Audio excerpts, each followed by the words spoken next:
Gentlemen,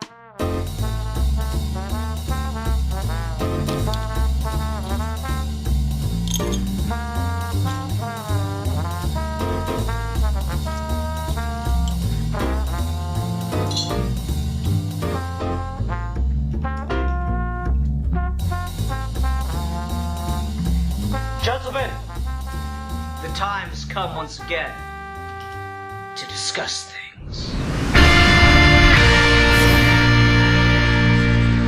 So 1, 2, 4, 5, 6. 7.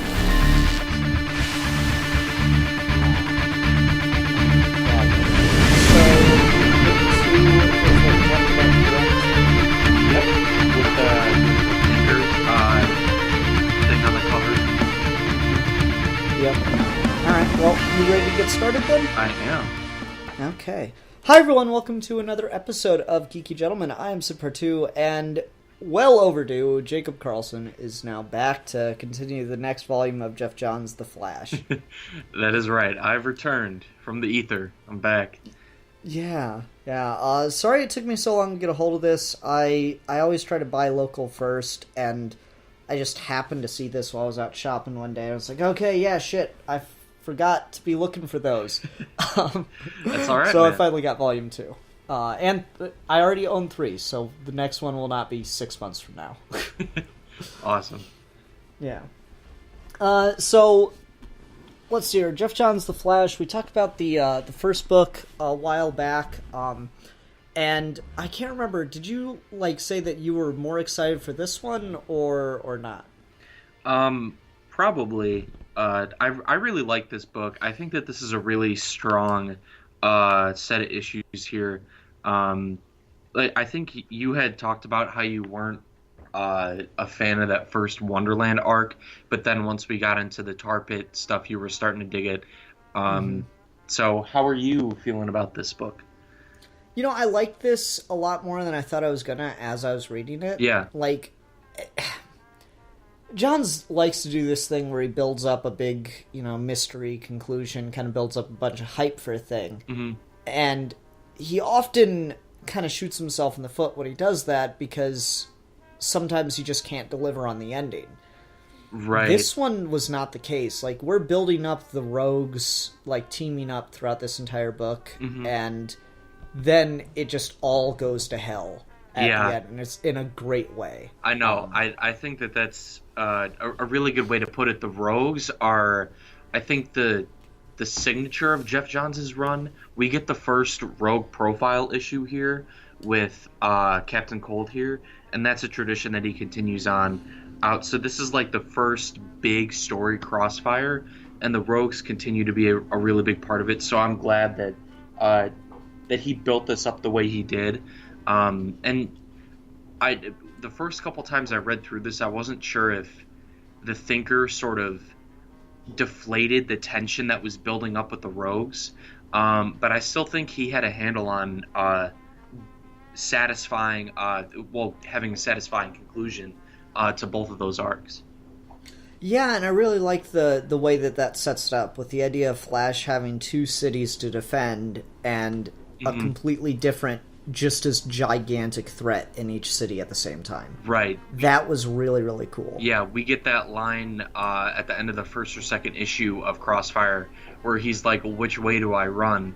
And that's the perfect way to challenge the fastest man alive, because he can't be in every place at once.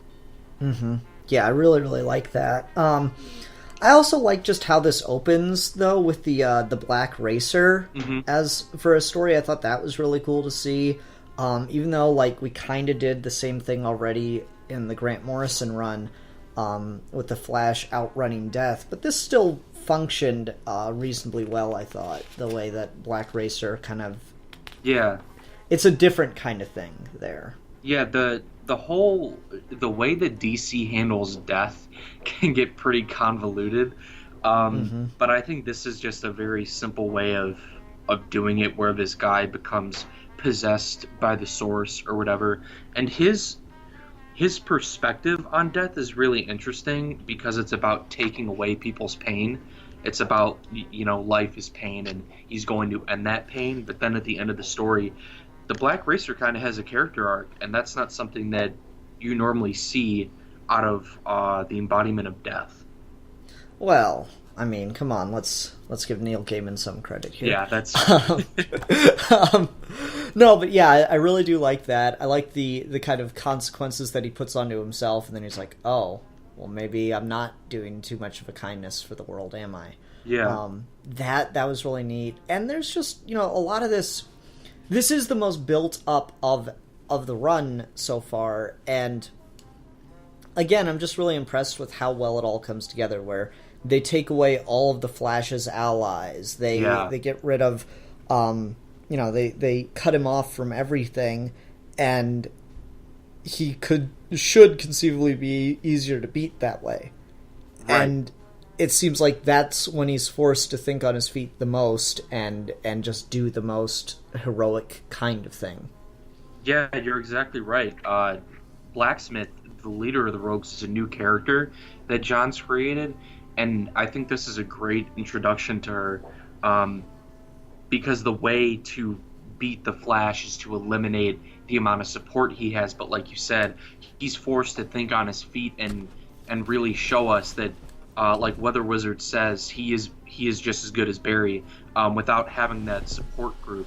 But his support group sort of expands here with the second issue, with Hunter Zolomon coming in. And he has a really strong introduction as well. I feel a little bit. It's great. You're cutting out a little bit. I don't there. get it. You just cut out just a little bit. Can you repeat the last few words?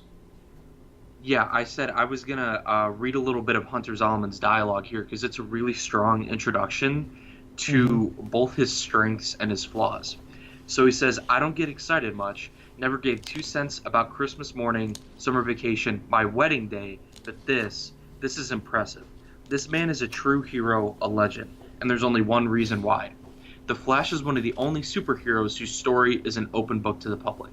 So, just from the get-go, Hunter Zolomon is looking up to the Flash, probably more so than Murillo and Shire, because we don't really get any dialogue from them about this in this book.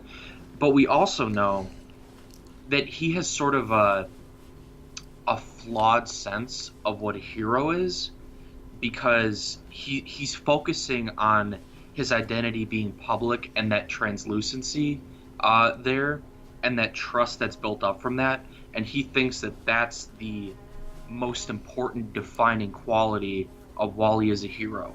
So just from the get-go, we know that Hunter kind of has a flawed idea of what a hero is and should be. Yeah, I'd agree with that.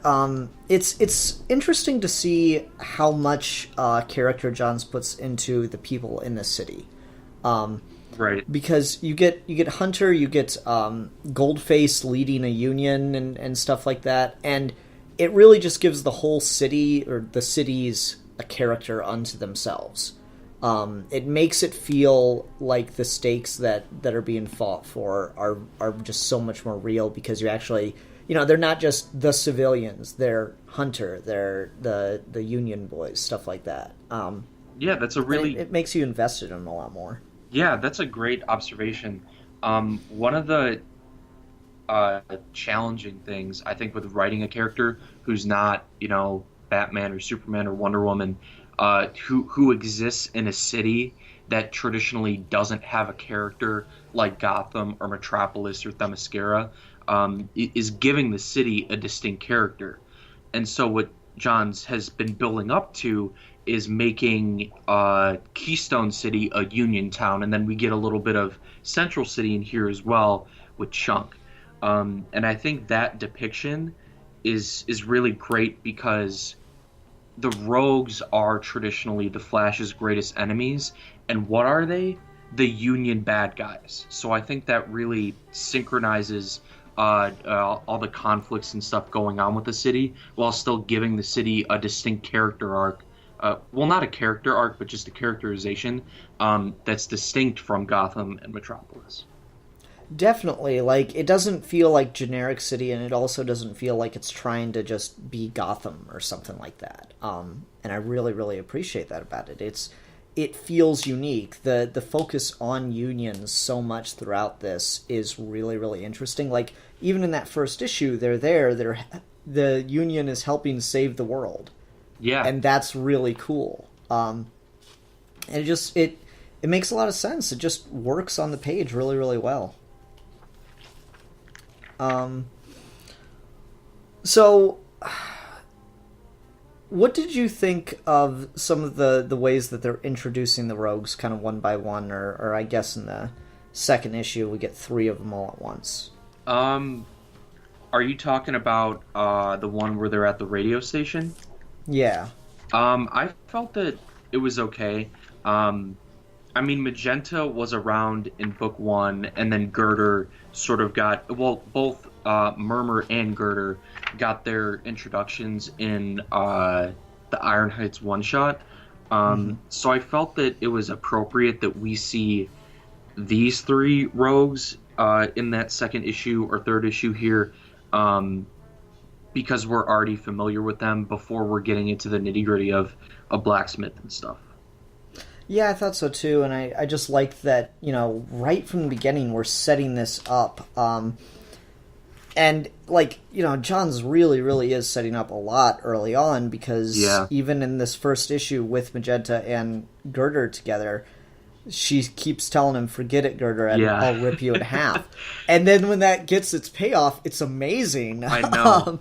And Scott Collins just kills this book in so many ways, and Girder is drawn... There's so much detail in him. I'm not sure if you picked up on this, but Girder has, I guess, knuckle weights on his hands, and they spell out his last name, Woodward.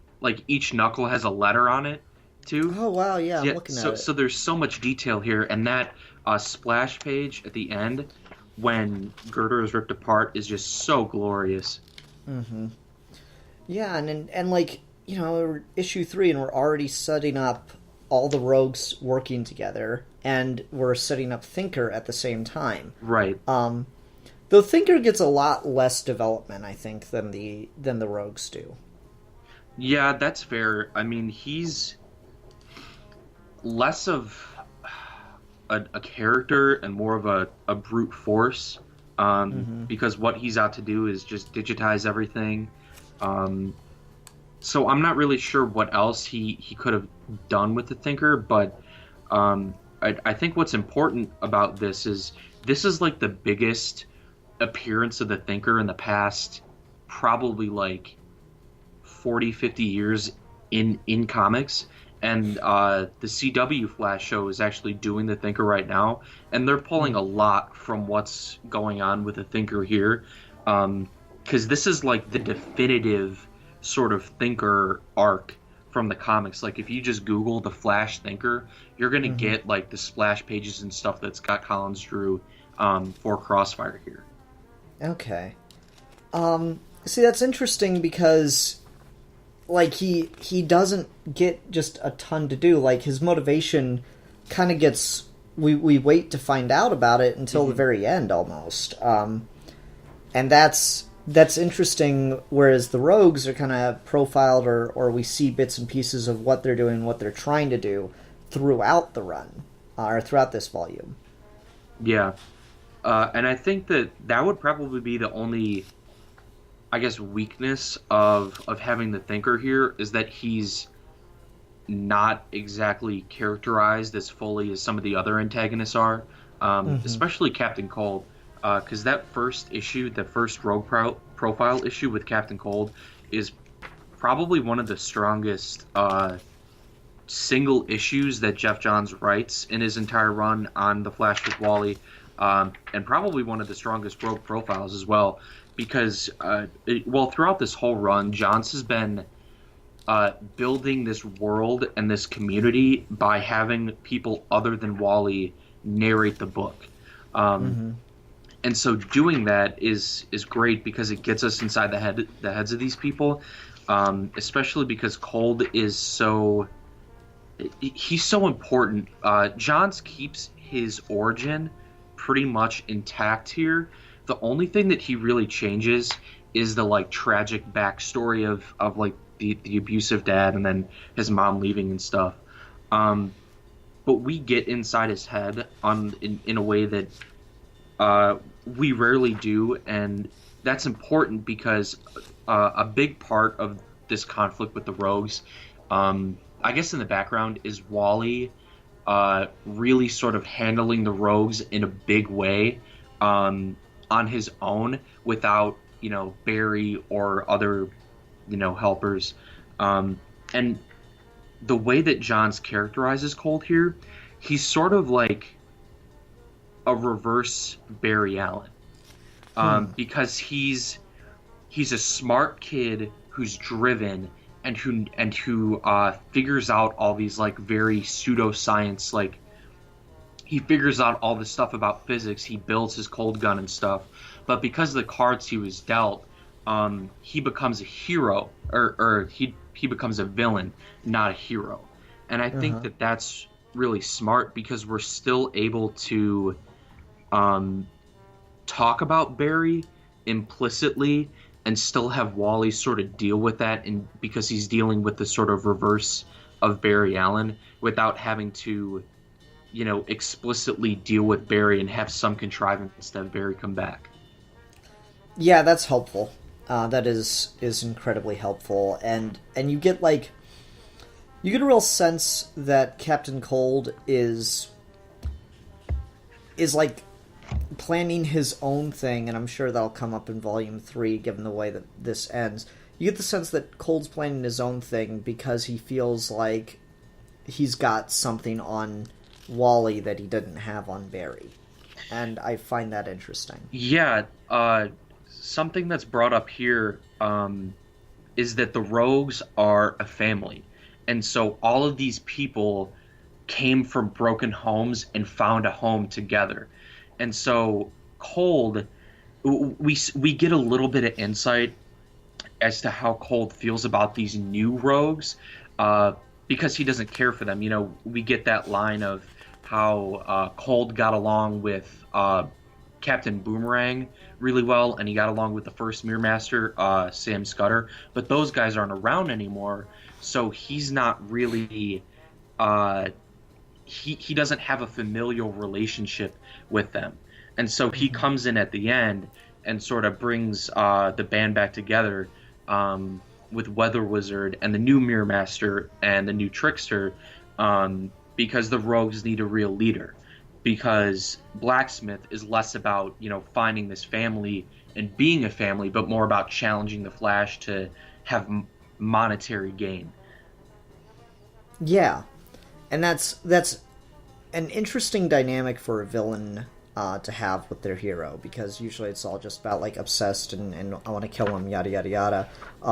Whereas Blacksmith here certainly wants to do that. She is the more traditional style villain, where she wants the Flash out of the way so she can make money through the network, as they call it. And it's just it's intriguing to see the relationships that all these villains have to Barry when we get the radioactive man. Fallout, there, that's it, yeah. When we get Fallout in this, because Flash convinces him that he should actually come back to the to Iron Heights and that he won't be, tortured anymore. Yeah, exactly. It's a more compassionate relationship, and I think that's kind of what Cold wants, and not at all what Blacksmith wants. Well, Cold has a very distinct relationship with the Flash, which is another reason why it's so great that our first rogue profile is with Cold, because he's the main rogue, he's the leader. He respects the Flash because it's a game to them. And I guess this is extrapolating a little bit from the New 52, but there's a line that Captain Cold has in the New 52 where he says something like, everyone, literally everybody just tries to make a living based off of the skills they have. and the rogues were all raised in these broken homes, and they were all raised to be criminals. So they're just out here trying to make a living using the skills that they have, using the cards that they were dealt, doing what they know best. And what they know best is being criminals. So they don't have some big, moral, conflict with the Flash necessarily. They're just out here trying to make a living the best way they know how. Yeah. And then it's interesting the number of issues we get in this that don't use, like, the traditional Flash Rogues Gallery, but use some more, like, I don't know, would you say, like, B-list characters, like the Abracadabra issue. I find really interesting because, like, he's a very different kind of character than any of them, and he doesn't seem to care about the Flash as much as the rest of the rogues do. Right. It's a very selfish sort of thing, because Kadabra says here that everything he wants is recognition and stuff. And I think Wally has that line in here where he asks him what he wants, and Kadabra says, "What am I always after?" And Flash says, "I can tell you what you always get, beaten by me." And he's like, "Charming. I want recognition and respect." He's a very straightforward villain, but who's also very threatening, because he has this technology. But you're right, his relationship is very different to the Flash than with the rogues, and so it's great that he's here to sort of contrast with the rogues, so we get a more traditional thing. And an interesting caveat in Abracadabra's return from, I guess, being catatonic, is he recognizes Hunter Zolomon, and that's how he comes back. And I think that's really cool, because he keeps saying, "Who am I?" and has that written on the doors. And then the first thing he says when he sees Hunter Zolomon is, "Do I know you?" And so he's stepping out of that, and then he chooses not to perform a trick on Hunter because he sees something in his future and he wants to root for him. Wait, so is Hunter Zolomon going to end up being Rip Hunter? No. Okay.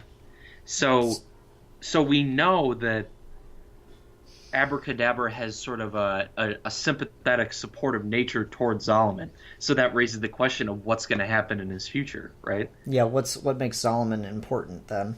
Well, because he's important at this stage of the game because he's sort of the brains of the operation.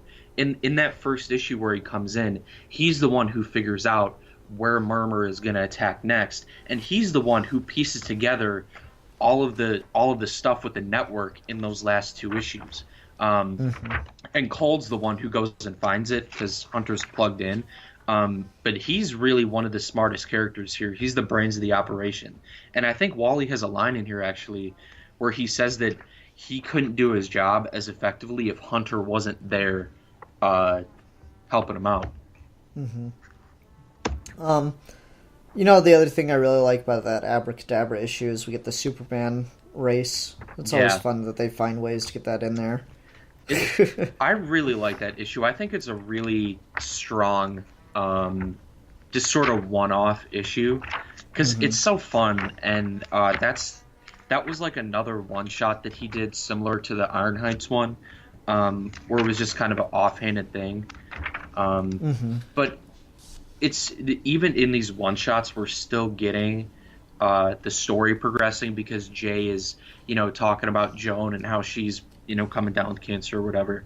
But speaking of the villains, really quickly, because Abracadabra does have a very distinct relationship to the Flash versus the Rogues, we get our first introduction to Gorilla Grodd here. Oh, really? And I really like that issue as well.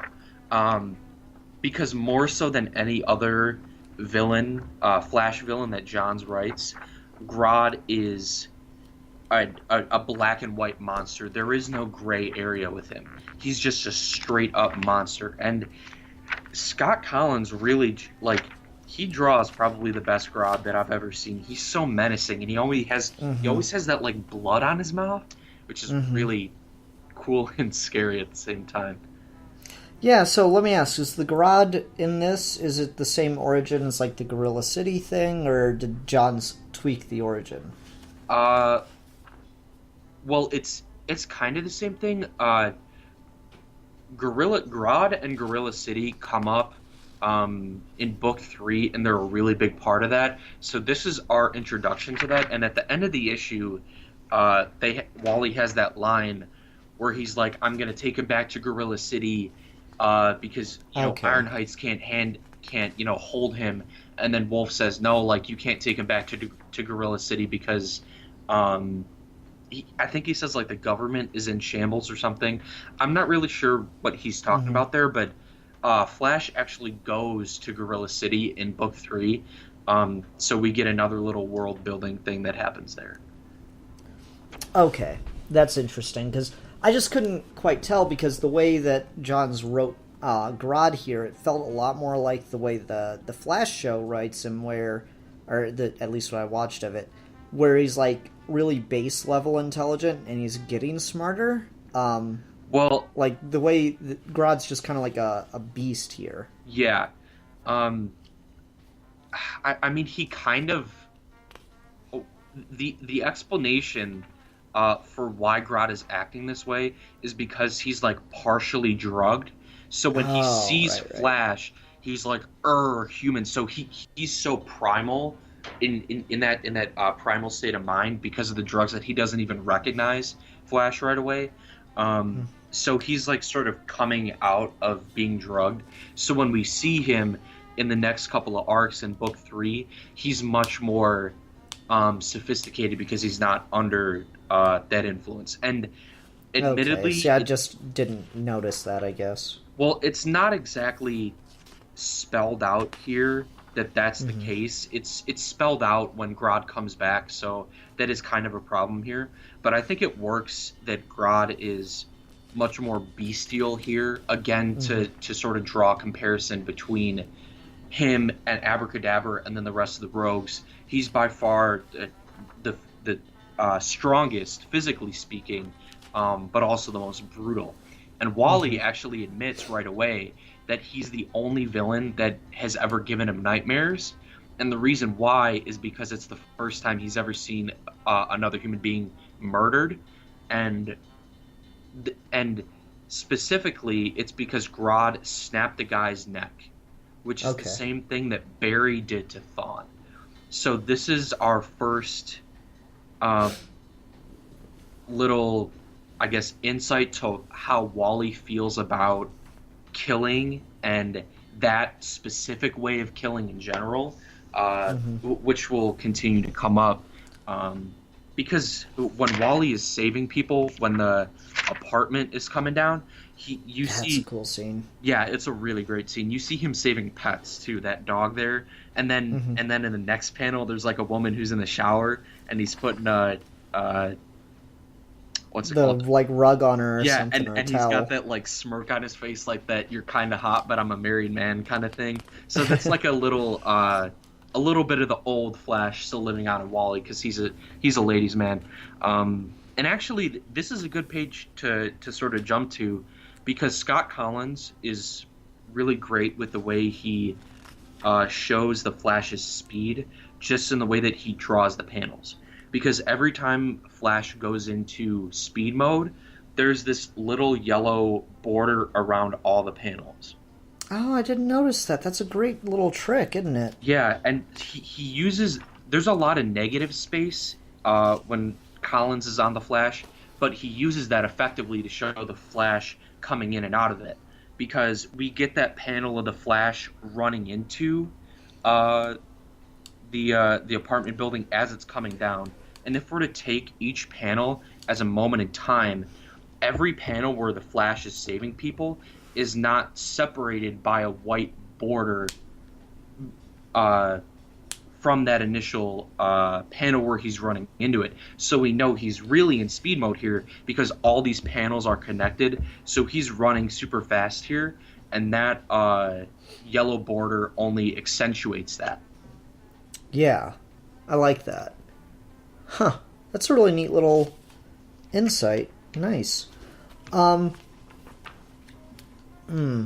know, you were talking about the way he like saves all the people from the building, and then there's this scene towards the end of the book that's really similar on the whole speed thing, and I think it's probably my favorite scene because I remember. With the I want to bridge? say it was I want to say it was in New 52. There was like an issue where an apartment building collapsed and Barry like ran in, saved everybody from the building, and then it like fell down. They all kind of looked at him, and so then he went to the library, read all the books he could on construction, and was able to rebuild it. But like that just works so much better in this issue where he rebuilds the bridge, and it's just so much more grand and epic the way Johns has it delivered, and I believe it's still Collins. Renders it, I think. That issue that you're talking about was actually drawn by, I think, Francis Manipool, and that was in his run with Barry right before the New 52. But I'm glad you brought that up because, like, the pacing of it, because that when Barry does that, they only spend a page on it. But when Johns writes it here, Wally takes about 2.5 pages to go and do that, and then we get that double page spread at the end. So he takes a lot more time to sort of work us through it and let Scott Collins really, flex his muscles here. And Flash is rebuilding something that's much more, I guess, important to the thematic sort of ties of the story with the bridge that's connecting both of the cities. Because at the end of that first issue of Crossfire, Flash is on the bridge deciding which way to run. And so we come full circle, after Keystone and Central City have been destroyed, they're reconnected by this one bridge. Yeah, and I really, really like that. It's such a cool way to visualize it, too. And it again, you're right, with the thematic connection, it makes him feel more like he is the hero of two cities than the hero of one. And that's really cool. Seeing the way that bridge just comes together and the way he builds it and runs back and forth and reads all the books, and then he's like, just before the information fades from my mind is when I finish it. I'm like, that is so cool. And I love the narration here. Keystone City, Kansas, Central City, Missouri, forever united and under my protection. That's really awesome. Like, that moment is probably one of my favorites in the book, because it ties everything together. Because Barry was in Central City, Wally was in Keystone. It ties them both together, and all the ideas and themes together are just tied together in this one moment. And I think that's a testament to how thorough Johns is when he plots this stuff out. Because everything comes together and it's so effective.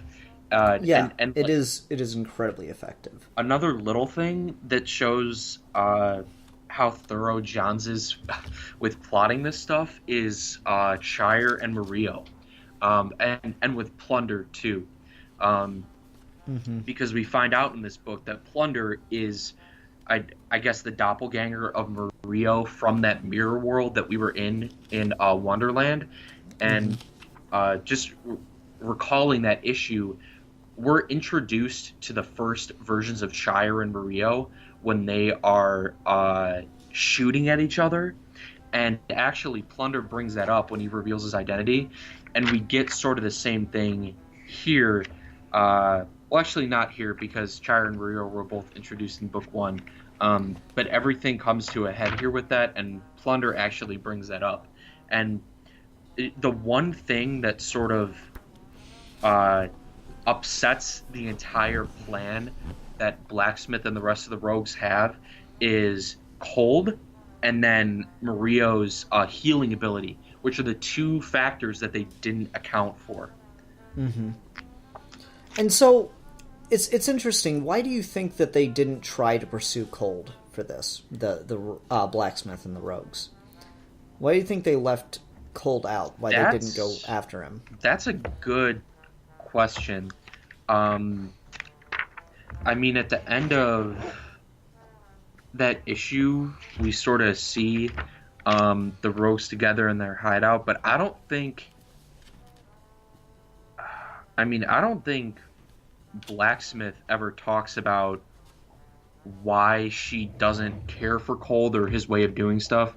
Because again, the rogues are probably the biggest part of Geoff Johns's run on the Flash with Wally, and just to sort of let you know where we're headed, we're basically heading to this point where we have three groups of rogues. We have the classic rogues with Martin and Cold, and then Scudder, and then the new Trickster. We have the new rogues, which is basically what we see here, and then we'll have the reformed rogues, which sort of get built up in the next book. And once we start getting more rogue heavy with the three different groups, we sort of see each group of characters talking to one another and how they disagree with each other's philosophy. But I don't think Blacksmith ever really details why she doesn't want to get Cold. Okay. I'm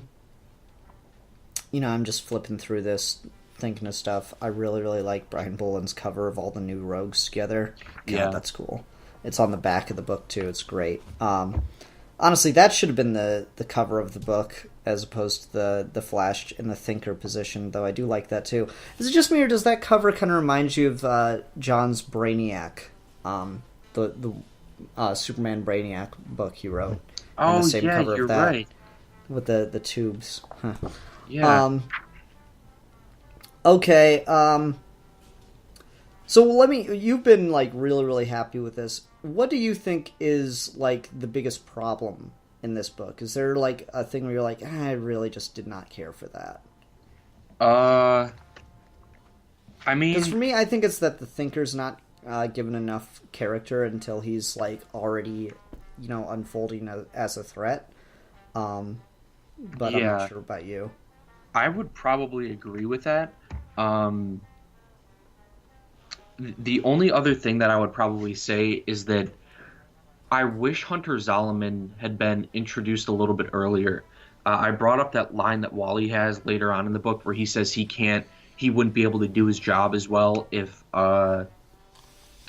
Hunter wasn't there, and I feel like we needed. I feel like we need a little bit more time with him. Just because I know what's going to happen to him moving forward. But that would pretty much be it. I mean, there's a lot of strong world building stuff going on here, like Cyborg's here helping out Wally. We get Peekaboo, which is another new rogue that John's created with Scott Collins. We have Iris coming back, which is a really big moment because Iris's history has been really like fucked up. Like she was in the future raising the Tornado Twins, and then came back, and she gives this explanation to Linda in the next issue, saying that she can come back and intervene in these people's lives because she doesn't know the future anymore because it's fluid. And I think that's a really great way to bring her back. Although interestingly, she's drawn here like at the age she should be, with like the wrinkles around her eyes, but then when Barry comes back in Flash Rebirth, they just draw her like she's young again, like Barry. Dr. Manhattan fucked it up. Dr. Manhattan stuck his blue penis and everything, and it all got fucked up, man. I guess that's just so. all it comes down to. One thing I'm just flipping through. The Send in the Clowns issue. My God, they included the crossover with Joker's Last Laugh. That was surprising to see. You know me, I love Joker's Last Laugh as a story, and so it was kind of funny to see the crossover issue of that make its way in here. And actually, that issue is really important because Captain Boomerang was gonna die if he wasn't injected with the Joker serum, and so later on, when we get that double-page spread of the network reveal, we see Captain Boomerang coming into there. So that issue basically brings Captain Boomerang back to life, even though we don't really see him because he had been almost dead. And now that I think about it, that issue is probably one of the weakest because Johns has to spend a lot of time like explaining what's going on. But I think my least favorite thing about this book is Linda. So she doesn't get a lot to do, does she? She does not, and unfortunately, that's a consistent thing. We get her. I think it's in the beginning here, where she decides to switch career paths to go to medical school, and this is only like 7 issues into Johns' run after the first, because I mean technically it's more than that because we had Wonderland, but Wally doesn't start interacting with Linda when she's not brainwashed until the 7th issue of his run. So then 7 issues later, she switches careers and we don't really get to know who Linda is as a reporter, which is kind of upsetting because Iris comes back and they kind of talk about that. But she just kind of switches careers, and it's kind of an abrupt change. Yeah, I don't get why that choice was made. That doesn't make much sense to me. Like, I guess we already have enough female reporters in, like, comics, you know, Lois Lane and everything. But I don't get why Linda can't just keep on her path. Like, make her a TV reporter and you're fine, right? Yeah. It'd be different enough. I really... That is a choice that kind of makes me scratch my head, and it makes me feel like Johns just didn't quite know what he wanted to do with her, which is weird, because I thought she was really well written in the previous volume. I thought she was a really interesting and supportive character. Yeah, I feel the same way. I mean, I don't think it's... Not that I agree with this choice, but I don't think it's anything more than just that he wanted to differentiate Linda and Iris, especially because Iris came back. And so we sort of have her talking about that angle of things. But I think, I don't know, I mean, maybe Johns was trying to just make a more definitive sort of take on her. But, I mean, I brought this up when we talked about The Flash before. I don't think anybody really has a strong voice for either Linda or Iris because there's just not enough that gets done with them. Now, this is a Flash book. I get that. But Wally and Linda have been married for, like, I think a year in as far as, like, the continuity of the story goes. And I don't really feel like we have a good enough characterization of Linda throughout his entire run, really.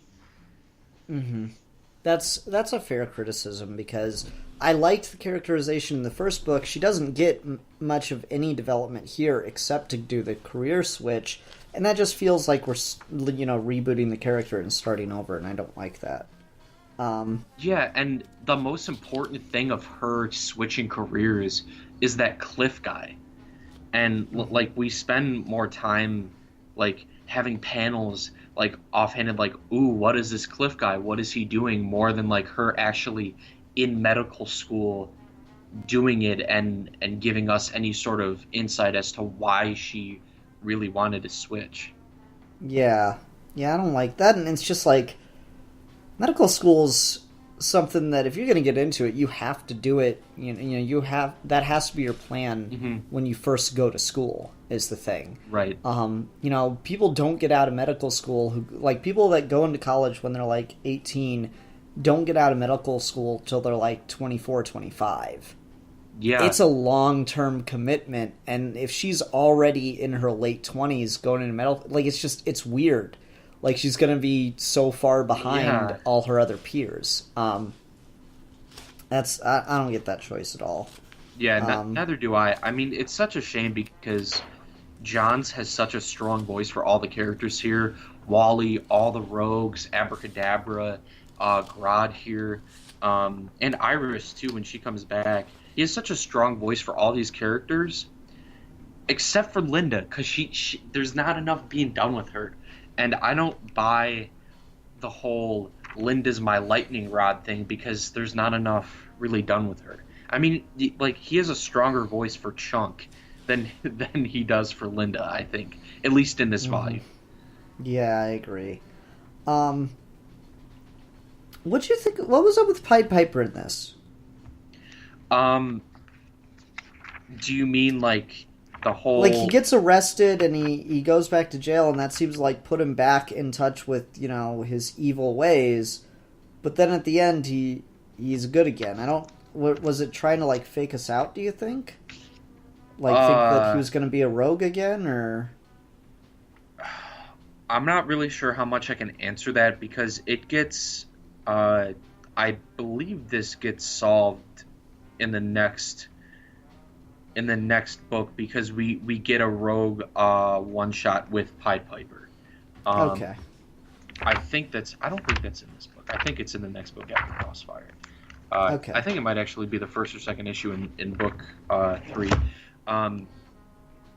But I think that's a really good question because Wally tells him, tell me you're innocent and I'll get you out of here. And he doesn't say anything, and so they have to take him in. And then Wolf beats the shit out of him when he takes him into Iron Heights. So what a dick. So that's just a thread that's gonna get resolved later. And speaking of Wolf, how do you feel about him? He's getting more malicious, but I don't think he's as just evil looking, Like the EVS design on him in that Iron Heights one shot was really, really strong. Yeah. And in this, like Scott Collins and some of the other guys working on this, I just don't feel like they did as much of like a just menacing kind of take on him. And so since he's not overtly evil in a lot of scenes, at least interactions with the Flash, he's kind of a son of a bitch when he's on his own with the Rogues. Yeah. He just kind of feels like a background character. He doesn't feel like there's much developing about him here. That's fair. And as far as the way he's drawn, he looked like a fucking Disney villain in his first appearance, and here he just looks like a dude. Way. Yeah. Here he just looks like a dude. And I think it's. I don't necessarily think it's the way Scott Collins draws him. I think it's the color, because Wolf very distinctly has like pitch black hair and eyes, and Iron Heights is like a very dimly lit place in that Iron Heights one shot. So I think it's probably just the colorist here, because if you just look at the way I think it's James Sinclair colors this stuff, not the Brian Boland covers, but Scott Collins stuff. Like it's very bright. Almost sort of like Silver Age, almost like a Silver Age color scheme. But then Scott Collins has a very like gritty, sort of line work style. But I think it's the colors with Wolf, because his hair is like gray, not black, and Iron Heights seems to be like a very nicely lit place, at least for right now. Or at least the room that they have Piper in when they're beating the crap out of him. Yeah. Art-wise on this book, it's mostly Scott Collins, and I like it when it is. Me too. When it's not so much, Yeah, that Our Worlds at War one shot was Angel Unzueta. He was the guy who did the Wonderland arc. And I know we talked about some of the problems with his art. And I didn't feel like the art in the Abracadabra issue was necessarily terrible, but Scott Collins is just such a good artist. It's hard to sort of replicate his magic and his style when somebody else comes on the book, because his style of like the really gritty, detailed line work with the bright colors syncs so well with the way that Geoff Johns writes, because Johns very clearly rejects sort of the really dark, tragic sort of way that comics were written and drawn in the 90s. And so coming off the heels of that, he's very much creating a book that has a Silver Age sort of feel to it. And when Silver Age feel, but with more modern storytelling. Exactly. And so when someone else is on here, it's just, it doesn't gel as much. Especially because Scott Collins was on the book for over a year and a half. He did probably like 20, almost 30 issues with Geoff Johns. keeping that consistency would have been great, but obviously it's hard. Yeah, I mean, you can't have him on every single issue. Right. One thing I really do like is the first issue of Crossfire, as the Thinker is starting to take over Central City, like Flash is running on the street, and I love the way that they integrate that chapter name of one program with the circuit board kind of thing. That's really, really cool. He's so great with that. Yeah, they do a lot of the title integration into the scene, and I really like that. It's a nice trick because you can like look at it and not even realize it's a title, you know? Yeah, I missed it the first time I read through it, and then I came back and I'm like, wow, that's really cool. And actually, that first issue is, I think, actually, that's not the first issue that we're introduced to the new Trickster, but that's something that I want to bring up as well, because this is a new character that Johns and Collins created, and Scott Collins pushed early on to redesign a couple of the rogues. Weather Wizard was one of them because he has that tornado on his chest that nobody draws right. And then you have all the new rogues in Murmur, although I think he was designed by Ethan Van Sciver first. Same with Girder, but then you had Magenta, and then you have Blacksmith. But the Trickster is another sort of unique visual presence, because they designed him to be sort of like that douchebag millennial, but he goes and steals the original uniform of the original Trickster. So he's this 16-year-old kid wearing these super baggy ass clothes that are that have a lot of blues and yellows in them. So he's another sort of interesting visual presence, because his clothing fits in a different way than any other character that we've seen in the book so far. Yeah, I really, really like the super baggy pants look on him. He looks like a prick, you know? And he just looks like a son of a bitch. And Scott Collins actually wanted to draw the gloves as, like, being even bigger, but then the editorial staff wouldn't let him. And he actually wanted to redesign Mirror Master as well, but Geoff Johns took a hard pass on that. I think that I wish he would have let him. I don't like Mirror Master's design at all. Yeah, me too. I think that's a little bit weird, and I think it would fit more because this is the second Mirror Master who is Scottish. So I think you could pull a lot of interesting design elements from that from fashion on that side of the world. But I think that Johns probably said no because, again, talking about like the visuals of it, this book would have seemed very foreign visually, because we have 4 new rogues. We have Weather Wizard, who's redesigned, and then we would also have another redesigned rogue. So all of the rogues would look very different visually, and that may have been offsetting to people. I don't know. Maybe I'm just talking out of my ass. No, I can see that. You have no idea how many debates I heard about Superman wearing jeans. Okay, so people do not like it when the characters get new costumes. Like, what's his name? Alex Ross refuses to draw the different costumes. It's only the classics. Whenever they get him for anything, it's like, no, I don't care what redesign you've done. I'm only doing the classic iconic costume. And it's like, okay, fine, Alex Ross. You're amazing, but fine. I mean, he's a good enough artist where I think you can kind of excuse that. Yeah, it's just funny. Like, people get so like hung up on the way these characters look that you like. It's hard to think of the number of design changes that have actually stuck for a character long term, like longer than 10 years. They certainly exist, but they're few and far between.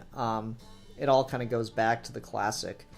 Well, Weather Wizard is probably the most temporary redesign because, like I said, those yellow stripes on his chest are supposed to be tilted because it's a tornado, but nobody draws it right. And then when they did the New 52 redesign, they gave all the rogues these V-shaped belts like Barry has, and then they gave them all of these like V-shaped like stuff on their chest. And so Weather Wizard in the New 52, those yellow stripes on his chest are designed to be V-shaped again, and so everything like is too visually similar. So that's part of the reason why I love Scott Collins. is because his designs are so distinct and different. Like even Blacksmith to Murmur, they have a very similar like color scheme, um, but they're still very like different designs because Blacksmith powers uh, are like melding. I think she puts it as animate and the inanimate, like metal with people. And her first time doing this is when she kills Rainbow Raider, which is actually another redesign that Scott Collins did, although it's kind of like a small one because he's just wearing a jacket and whatever, and she melds him with the painting. But there's a lot of really neat, subtle stuff that Scott Collins here did here that's just so great. Yeah, I agree. I really do like a lot of the art that Collins provides here. Like, even the stuff that I think is ugly, he does a good job drawing. Yeah. Like, fuck that cyborg costume. Oh my god, that is hideous. I know. And at the end of it, they actually change it back to silver, so it's a little more acceptable. Or oh no, like when they go back to silver, it looks fine because it actually looks like Cyborg. The gold just looks awful. Yeah, it's a little bit too bright. I got nothing. Yeah, it looks like a bikini. It looks like a mankini. I just don't like it. Otherwise, yeah, I like quite a bit about this though. I think it looks pretty good. Anything else you want to talk about with this? How did you feel about the brewing bromance between Shire and Murillo? That was kind of cool. It was pretty classic, buddy partner cop kind of thing. John seems really good at doing the whole like military or the serviceman, I guess I'd call it. Yeah. Because he does a lot of that in his Green Lantern too, where he's just got like military grunts kind of stuff, and they always just feel very natural in comparison. He's really good at that. I think it's so funny that the moment Shire or Murillo starts to finally accept Shire is when he gets domed by Plunder and then replaced. And then Shire just gives him a big old hug, and he's like, "You damn idiot," after they figure out his healing factor. Which is actually another thing I want to bring up briefly. His healing factor is never like... I mean, that never comes full circle. In that Abracadabra issue, we see him... Or maybe it's not in that issue, but it's in another one where they're in Iron Heights, and he's walking past Cicada's cell, and he's like briefly controlled by him, but... Unfortunately, Johns leaves the book before he can ever write a really big Cicada story again, which is, I think, when we would have seen that power that Murillo has really come up again in a big way. I'm guessing Murillo hasn't come back in any other volumes since? Like, no one else has used him? No, neither has Shire, actually. In the New 52, I thought they were using him, but maybe they renamed him Friar or something. I don't know. I mean, they used Shire in the Flash TV show and killed him off in the pilot, and then they used Murillo as a villain, as Plunder, a really bad version of the Plunder, in season 3 as like a one-off episode. So it really sucks to see these characters not get represented. I think the only other time we see them outside of the traditional Flash book is when Johns writes the Rogue's Revenge, part of Final Crisis, and that's a really great miniseries. But I think those are the only. I think Geoff Johns is really the only person to ever work with these characters. Mm-hmm. That's interesting. Then I don't imagine he's ever going to get the chance to come back, because if the characters have never been used since, it just doesn't seem like there'd be too much demand for it or enough understanding if he were to come back and do them again. I hope he comes back. I mean, Josh Williamson is writing this like Flash War thing that's coming out in January, and I'm nervous about that, but I hope Geoff Johns comes back to the Flash at some point. Yeah, I mean, even if he does, though, I don't think he's going to be able to like pick up that character, that story, because it's just been so long since it happened. Right. I mean, well, actually, there's actually a cover of I think it's the Flash 38 that's coming out in a couple weeks that has Cicada on it. So maybe they're bringing Cicada back. And he's drawn like the traditional like mustache with the beard. He's drawn actually very accurately to Scott Collins. And I think Scott Collins is actually coming back to draw that issue. Oh, that's cool. Maybe I'm wrong, then. I don't know. I mean, Scott Collins has said in an interview that Johns has like an untold second Cicada story that he's never been able to do. So maybe one day. Who knows? All right, you want to go ahead and move on to ratings then? Sure. All right. Why don't you go first? I would probably rate this probably like a 4.5 or maybe like 5 out of 5. I don't know. I mean, the little things in here, like with Linda, and with the Thinker not exactly having a clear motivation till the end, I think are small enough that they don't get in the way of this being a really strong thematic story where Central City and Keystone City are unionized by the end with the bridge, and Wally really comes into his own after dealing with the rogues. And I love Hunter Zolomon as a character, so I always love seeing him in here. So I would probably give this a 5 out of 5. Okay. I'll give it 4.5 out of 5. Union leaders. Yeah, I was gonna do something with that. Yeah, I'll give it 4.5 out of 5 union leaders. I do feel like there are a couple like stumbling things, but nothing to make it like not worth picking up, not worth reading. So it's a really cool book. Thanks, Yeah. Thanks for making me talk about this. You're welcome. I'm glad you enjoyed. Yeah. Okay, so we'll be back again sometime in the near future, folks, to talk about Geoff Johns' The Flash Book 3. Thanks for watching. Until next time, I'm the Philosopher. And I am the artist/observationist. And we are your geeky gentlemen, and we will be discussing things.